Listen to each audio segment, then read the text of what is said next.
Pas një studimi, qentë mund të kuptojnë gjithçka që u thoni. Një studim I ri ka dalë në përfundimin se truri I qenëve e proceson të folurën në të njëjtën mënyrë me trurin njerëzor, që do të thotë se ata e din kuptimin e fjalëve që ne I themi me tonin me të cilën I flasim gjithashtu. Një artikull në prestigjioze New York Times tregohet se historia e një trajneri të kafshëve nga Hungaria I cili ka punuar me 13 qenë dhe ka mësuar se si të ngjiteshin në një makineri të rezonancës magnetike. Gjatë kohës që ata qëndronin aty, një grup kërkuesish I flisnin duke përdorur një shumëllojshmëri fjalësh dhe intonacionesh.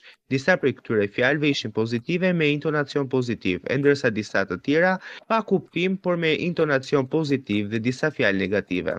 Shkencëtarët zbuluan se hemisfera e majtë e trurit të qenëve përpunonte kuptimin e fjalëve pavarësisht se si mund të ishte intonacioni I tyre, madje duke bërë interpretim të fjalëve nëse ishin pozitive apo negative.